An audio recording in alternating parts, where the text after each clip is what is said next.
नासतो विद्यते भावो नाभावो विद्यते सतः द्वयोरपि दृष्टो तस्योन्यस्तत्वदर्शिभिः। कल हमने पढ़ा था किस तरह भगवान ने बताया था कि शरीर बदल रहा है, देहिनोस्मि यथा देह कौमारम, लेकिन ये इस तरह के परिवर्तन से जो मोहित नहीं होता है वो धीर व्यक्ति है। धीर व्यक्ति मोहित नहीं होता है। फिर होता है तो वो सहन कर लेता है इस तरह सुख दुख, सर्दी गर्मी मान अपमान, इस तरह स्थिति जब आती है तो वो उसको सहन कर लेता है। ताम स्थिति क्षस्व भारत, उसको सहन करना आता है। ताम स्थिति क्षस्व भारत। फिर और आता है कि ये सब आए थे, हमने तात्पर्य भी पढ़ा था, उसमें बहुत सारे उदाहरण थे। हाँ, ये भी बताया था कि जो इस तरह सहन कर रहा है, समभाव रह रहा है, वो निश्चित मुक्ति के योग्य है। ये तीन श्लोक कल पढ़े थे। उसके बाद वाला आज पढ़ रहे हैं। तत्वदर्शियों ने यह निष्कर्ष निकाला है कि असत का तो कोई चिरस्थायित्व नहीं है, किंतु सत अपरिवर्तित रहता है। असत मतलब शरीर, सत मतलब आत्मा है। इन्होंने इन दोनों की प्रकृति के अध्ययन द्वारा यह निष्कर्ष निकाला, परिवर्तनशील शरीर का कोई स्थायित्व नहीं है। आधुनिक चिकित्सा विज्ञान ने भी यह स्वीकार किया कि विभिन्न कोशिकाओं की क्रिया प्रतिक्रिया द्वारा शरीर प्रतिक्षण बदलता रहता है। कल बताया था कि इस तरह के हर 7 साल में पूरा शरीर बदल जाता है। इस तरह शरीर में वृद्धि तथा वृद्धावस्था आती रहती है, किंतु शरीर तथा मन में निरंतर परिवर्तन होने पर भी आत्मा स्थायी रहता है। शरीर में वृद्धि होती है, धीरे धीरे वृद्धावस्था आ जाती है, मन भी बदलता है, शरीर में परिवर्तन होता है, मन में भी परिवर्तन होता है। कभी हमारा मन कुछ और था, बाद में कभी मन कुछ और हो जाता है। यही पदार्थ का आत्मा का अंतर है। आत्मा कभी नहीं बदलती, शरीर बदल रहा है, मन बदल रहा है, अहंकार बदल रहा है,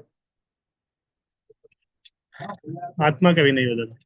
स्वभावतः शरीर नित्य परिवर्तनशील है और आत्मा शाश्वत है। तत्वदर्शियों ने चाहे भी निर्विशेषवादी हो सगुणवादी हो, इस निष्कर्ष की स्थापना की है कि विष्णु पुराण में कहा गया है कि विष्णु तथा उनके धाम स्वयं प्रकाशित है, स्वयं प्रकाश से प्रकाशित है। विष्णु ज्योतिषिम विष्णुर्भुवनानि विष्णु, पिछला श्लोक है। भगवान का जो धाम है स्वयं प्रकाश से प्रकाशित है, दूसरे प्रकाश की आवश्यकता नहीं पड़ती। इस तरह गीता में भी एक श्लोक आता है, सेम चीज को बताता है। जहाँ पे बताया है, हाँ, गीता में 15वें अध्याय में एक श्लोक है। श्लोक है आ, तद्धाम परमम मम, ये इस तरह शब्द आता है उसमें। तद्धाम वो मेरा धाम है, वहां पे न शशांको न पावका यद गत्वा न योते। न शशांको न पावका बोलते वहां अग्नि की भी जरूरत नहीं है, सूर्य चंद्रमा की भी जरूरत नहीं है प्रकाश के लिए। वो स्वयं प्रकाशित है भगवान का धाम। वही सेम चीज यहाँ पे, ज्योतिषिम विष्णु भवनानि विष्णु, ज्योतिषिम विष्णु भवनानि विष्णु। सत तथा असत शब्द आत्मा तथा भौतिक पदार्थ के ही द्योतक है। सभी तत्वदर्शियों की यही स्थापना है। यहाँ से भगवान द्वारा अज्ञान से मोहग्रस्त जीवों को उपदेश देने का शुभारंभ होता है। तो अब भगवान उपदेश देना शुरू कर रहे हैं। अज्ञान को हटाने के लिए आराधक तथा आराध्य के बीच पुनः शाश्वत संबंध स्थापित करना होता है, तब आत्मा और परमात्मा के बीच। और फिर अंश रूप जीवों तथा श्री भगवान के अंतर को समझना होता है। कोई भी व्यक्ति आत्मा के अध्ययन द्वारा परमेश्वर के स्वभाव को समझ सकता है। आत्मा तथा परमात्मा का अंतर अंश तथा पूर्ण के अंतर के रूप में है। वेदांत सूत्र तथा श्रीमद् भागवत में परमेश्वर को समस्त उद्भव का मूल माना गया है। इसे उद्भव का अनुभव परा तथा अपरा प्राकृतिक क्रमों द्वारा किया जाता है। जीव का संबंध परा प्रकृति से है, जैसा कि 7वें अध्याय से स्पष्ट होगा।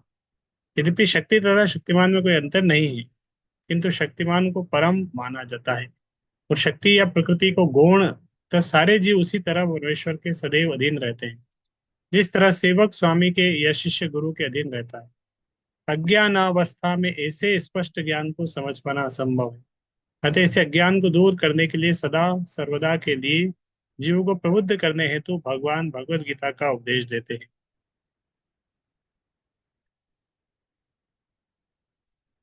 अज्ञान को दूर करने के लिए सदा सर्वदा के लिए जीवों को प्रबुद्ध करने हेतु भगवान भगवत गीता का उपदेश देते हैं। अविनाशी तु तद विद्धि येन सर्वमिदं ततं विनाशम अव्ययस्यास्य कश्चित् कर्तुम् अर्हति। जो सारे शरीर में व्याप्त है उसे ही तुम अविनाशी समझो। उस अव्यय आत्मा को नष्ट करने में कोई भी समर्थ नहीं है। जो सारे शरीर में व्याप्त है उसे ही तुम अविनाशी समझो। अव्यय आत्मा को नष्ट करने में कोई समर्थ नहीं। इस श्लोक में संपूर्ण शरीर में व्याप्त आत्मा की प्रकृति का अधिक स्पष्ट वर्णन हुआ है। सभी लोग समझते हैं कि जो सारे शरीर में व्याप्त है वह चेतना है। प्रत्येक व्यक्ति को शरीर में किसी अंश या पूरे भाग में सुख दुख का अनुभव होता है। तो हमारे पूरे शरीर में क्या व्याप्त है? चेतना, है ना। किसी भी शरीर के भाग में एक मच्छर काटेगा, एक कांटा लगेगा पैर में, एक छोटी सी सुई चुभेगी, मच्छर काटेगा, इस तरह कुछ भी होता है तो हमें पता चल जाता है मच्छर काट रहा है, पता चल जाता है। तो मच्छर कितना छोटा सा वो काट रहा है लेकिन वो भी पता चल जाता है क्योंकि उस भाग में हमारी चेतना है। अगर कोई पार्ट शरीर का सुन्न हो जाता है, उसमें मच्छर काटेगा पता नहीं चलेगा। किंतु चेतना की यह व्याप्ति किसी के शरीर तक ही सीमित रहती है। एक शरीर के सुख दुख का बोध दूसरे शरीर को नहीं हो पाता। तो हमारे शरीर की चेतना कहा था कि मेरे शरीर में है। दूसरे के शरीर में कितना कष्ट हो रहा मुझे नहीं पता चलेगा, वो उसको पता चलेगा। उसके शरीर की चेतना उसके शरीर में, मेरी चेतना मेरे शरीर में। फलतः प्रत्येक शरीर में व्यष्टि आत्मा है, तो हर शरीर में अलग अलग आत्मा है। और इस आत्मा की उपस्थिति का लक्षण व्यष्टि चेतना द्वारा परिलक्षित होता है। व्यष्टि चेतना मतलब इंडिविजुअल कॉन्शियसनेस है सेल्फ की। इस आत्मा को बाल के अग्रभाग के 10,000वें भाग के तुल्य बताया जाता है। तो आत्मा की साइज क्या है? अग्रभाग के 10,000वें। तो इस तरह श्वेताश्वर उपनिषद में इसकी पुष्टि हुई है। एक श्लोक आता है श्वेताश्वर उपतम का, बालाग्र शत भागस्य शतदा कल्पितस्य च भागो जीव यह स विज्ञेयः स च अनन्याय कल्पते। यदि बाल के अग्रभाग को 100 भागों में विभाजित किया जाए और फिर इनमें से प्रत्येक भाग को 100 भागों में विभाजित किया जाए तो इस तरह के प्रत्येक भाग की माप आत्मा का परिमाप है। तो आत्मा बहुत छोटा है कहने का अर्थ है। It's very minute. 1/10,000 कितना छोटा हो जाएगा। इसी तरह एक और श्लोक आता है, केशाग्र शतभागस्य शतांश सादृशात्मक जीव सूक्ष्म स्वरूप अयम संख्यातीतो ही चित कण।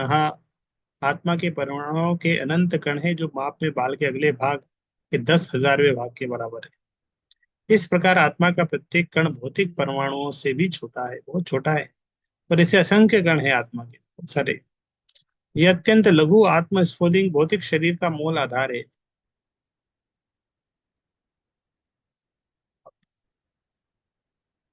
और इस आत्मस्फुलिंग का प्रभाव सारे शरीर में उसी तरह व्याप्त है जिस प्रकार किसी औषधि का प्रभाव व्याप्त रहता है।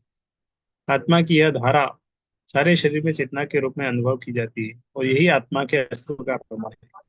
सामान्य से सामान्य व्यक्ति समझ सकते हैं कि भौतिक शरीर चेतना रहित होने पर मृतक हो जाता है। जैसे शरीर से चेतना चली जा रही है मतलब व्यक्ति मृत हो गया है। और शरीर में इस चेतना को किसी भी भौतिक उपचार से वापस नहीं ले। एक बार शरीर से चेतना गई बस वापस नहीं आ सकती। अतः चेतना भौतिक संयोग के फलस्वरूप नहीं है, अपितु तो आत्मा के कारण है। चेतना के कारण है। शरीर के अंदर चेतना किसके कारण है? आत्मा के कारण। भौतिक संयोग से नहीं है, किसी केमिकल से नहीं आ रहा है। वो चेतना आत्मा के कारण आ रही है। जिस तरह एक कमरे में अंधेरा है, उसमें बल्ब जलाते हैं, बल्ब जलाते ही पूरे अंधेरे के कोने कोने में प्रकाश आ जाता है। एक समय पूरे कमरे में अंधेरा था, अभी का कमरे में हर कोने कोने में प्रकाश आ गया। प्रकाश कहाँ से आया? ये बल्ब से आया। और तो, तो बल्ब तो एक छोटा सा बल्ब है, बहुत बड़ा कमरा है, एक कोने में छोटा सा बल्ब है, लेकिन उसके कारण पूरे शरीर तक, पूरे कमरे में प्रकाश हो गया। इसी तरह आत्मा शरीर में बहुत छोटी सी स्थिति में है, हृदय में है, बहुत छोटा सा है, लेकिन उसके कारण पूरे शरीर में चेतना रहती है। मुंडक उपनिषद में सूक्ष्म आत्मा की ओर अधिक विवेचना हुई है। एषो अणुरात्मा चेतसा वेदितव्यो यस्मिन् प्राण पंचधा संविवेश प्राणैश्चित्तं सर्वमोक्तं प्रजानां यस्मिन् विशुद्धे विभक्त्येष आत्मा। आत्मा आकार में अणुतुल्य है, जिसे पूर्ण बुद्धि के द्वारा जाना जा सकता है। यह अणु आत्मा पांच प्रकार के प्राणों में तैर रहा है: प्राण, अपान, व्यान, समान तथा उदान। यह हृदय के भीतर स्थित है और देहधारी जीव के पूरे शरीर में अपने प्रभाव का विस्तार करता है। कहाँ पे स्थित है? बहुत छोटा है। यह अणु आत्मा पांच प्रकार के प्राणों में तैर रहा है: प्राण, अपान, व्यान, उदान। पांच प्रकार की एयर है: प्राण, अपान, व्यान, उदान, समान। और ये हृदय के भीतर स्थित है। क्या आत्मा कहाँ है? हृदय के भीतर। हृदय के भीतर ये पांच प्रकार की वायु है, उधर वायु में ये आत्मा उस स्थान पर, उस लोकेशन पे देहधारी जीव के पूरे शरीर में अपने प्रभाव का विस्तार करता है, और वहीं से हृदय से पूरा प्रभाव उसके पूरे शरीर में प्रभाव रहता है। जब आत्मा को पांच वायुओं के कल्मश से शुद्ध कर लिया जाता है तो इसका आध्यात्मिक भाव प्रकट होता है। अभी ये पांच प्रकार की वायु के उस कल्मश में है, भौतिक कल्मश के कारण। जब आत्मा शुद्ध हो जाएगा तो आध्यात्मिक प्रभाव दिखाएगा। हठ योग का प्रयोजन विविध आसनों द्वारा उन पांच प्रकार के प्राणों को नियंत्रित करना है जो आत्मा को घेरे हुए हैं। तो हठ योग के द्वारा क्या करना है ना? आसन करिए, ये करिए, वो करिए, और आत्मा को शुद्ध करिए। यह योग किसी भौतिक लाभ के लिए नहीं, अपितु भौतिक आकाश के बंधन से अणु आत्मा की मुक्ति के लिए किया जाता है। इस प्रकार अणु आत्मा को सारे वैदिक साहित्य ने स्वीकारा है, और प्रत्येक बुद्धिमान व्यक्ति अपने व्यवहारिक अनुभव से इसका प्रत्यक्ष अनुभव करता है। तो अणु आत्मा शुद्ध मतलब शुद्ध एक, तो दो शब्द आते हैं, एक होता है विभु आत्मा, एक होता है अणु आत्मा। अणु आत्मा, विभु आत्मा। तो विभु आत्मा किसको बोलते हैं? भगवान का नाम है विभु आत्मा। परमात्मा को विभु आत्मा बोलेंगे। वो विभु मतलब महान, और अणु मतलब स्मॉल। तो जीव है अणु आत्मा।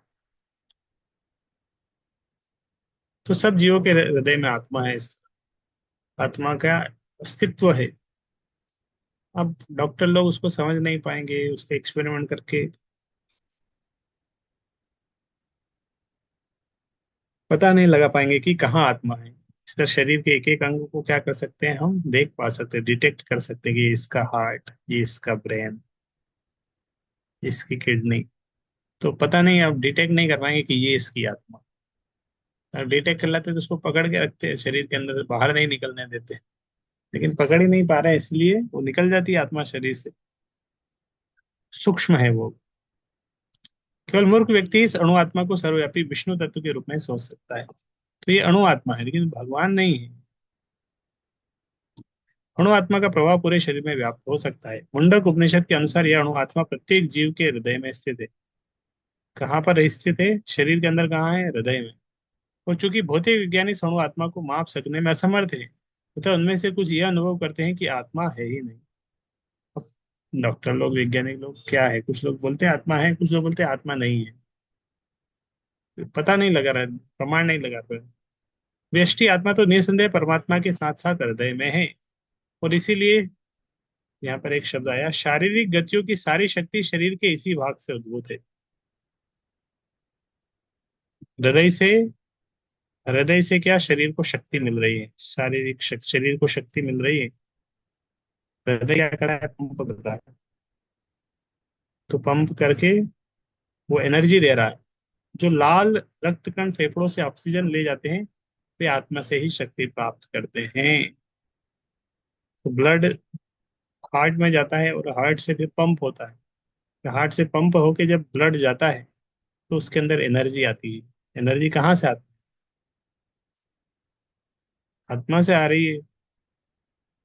अतः जब आत्मा से स्थान से निकल जाता है तो रक्तोत्पादक संलयन, फ्यूजन बंद हो जाता है। इसीलिए हार्ट चेक करते हैं, कोई व्यक्ति मर गया मतलब उसके हार्ट को चेक करते हैं ना पहले। हार्ट बंद मतलब आत्मा गई, निकल गया, प्राण निकल गए। हार्ट चेक करते हैं, किसी भी व्यक्ति को चेक करना है कि जिंदा है कि मरा है, तो उसके हार्ट को चेक करते हैं। क्योंकि हार्ट में पावर है। हार्ट अगर काम कर रहा है मतलब आत्मा है उधर। आत्मा हार्ट को छोड़ के निकली, हार्ट बंद। हार्ट अटैक आ जाता है, व्यक्ति उधर ही निकल जाता है। औषधि विज्ञान लाल रक्त कणों की महत्ता को तो स्वीकार करता है। औषधि विज्ञान बोलते हैं मेडिकल साइंस की red blood cells, red blood cells उनको शक्ति मिल रही है, वो हमारे ये कर रहे हैं, हमें प्रोटेक्ट दे रहे हैं। लेकिन रेड ब्लड सेल्स को पावर कहाँ से मिल रही है? किंतु वह यह निश्चित नहीं कर पाता कि शक्ति का स्रोत आत्मा है। रेड ब्लड सेल्स को भी जो पावर मिल रही है वो आत्मा से मिल रही है। जब वो हृदय से गुजरती है, आत्मा के प्रभाव प्रेजेंस से उनको पावर मिलती है। जो भी हो, औषधि विज्ञान यह स्वीकार करता है कि शरीर की सारी शक्ति का उद्गम स्थल, ये तो मानना ही पड़ेगा कि शरीर की सारी उद्गम स्थल, शक्ति का उद्गम स्थल क्या है? हृदय। मतलब हृदय में कुछ है, हार्ट में आत्मा है। पूर्ण आत्मा के ऐसे अणु कणों की तुलना सूर्य प्रकाश के कणों से की जाती है। इस सूर्य प्रकाश में असंख्य तेजोमय अणु होते हैं। इसी प्रकार परमेश्वर के अंश उनके किरणों के परमाणु स्फुलिंग है। सूर्य प्रकाश में जैसे असंख्य अणु रहते हैं, इसी तरह परमात्मा के असंख्य अंश है, परमाणु स्फुलिंग। वो प्रभा या पराशक्ति कहलाते हैं। तो जीव को क्या बोल सकते हैं? पराशक्ति। और जड़ जगत को बोलते हैं अपराशक्ति। अगर चाहे कोई वैदिक ज्ञान का अनुगामी हो या आधुनिक विज्ञान का, वह शरीर में आत्मा के अस्तित्व को नकार नहीं सकता। कोई भी हो, वैदिक विज्ञान का हो, साइंटिस्ट हो, शरीर में आत्मा के अस्तित्व को कोई व्यक्ति नकार नहीं सकता। भगवान ने स्वयं भगवत गीता में आत्मा के इस विज्ञान का विशद वर्णन किया है।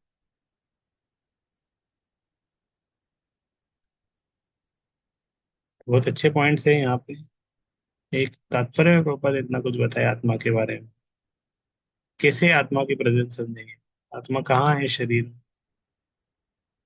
हृदय में स्थित है। कैसे? हृदय में शक्ति दे रही है आत्मा। रेड ब्लड सेल्स को पावर मिल रही है वहां से।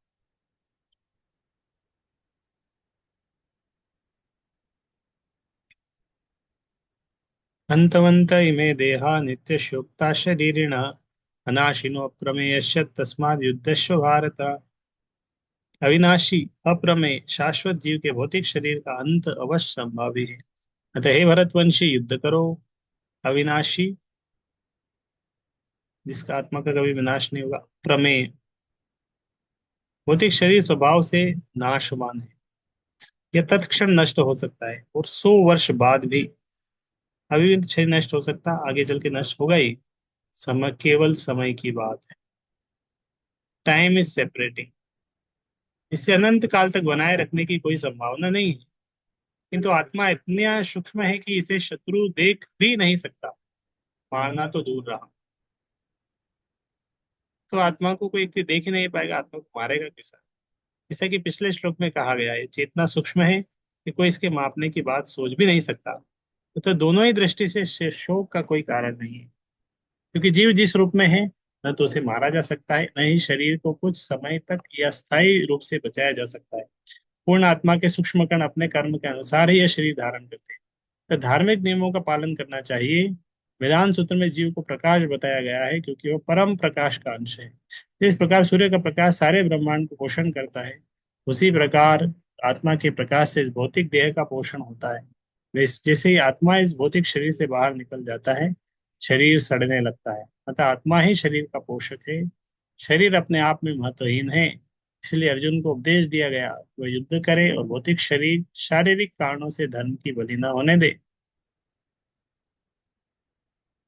तो यहीं रखते हैं, कल हम इससे कंटिन्यू करेंगे। 19 नंबर श्लोक से कल कंटिन्यू करेंगे। हरे कृष्ण कृष्ण कृष्ण हरे हरे, हरे राम राम राम हरे हरे।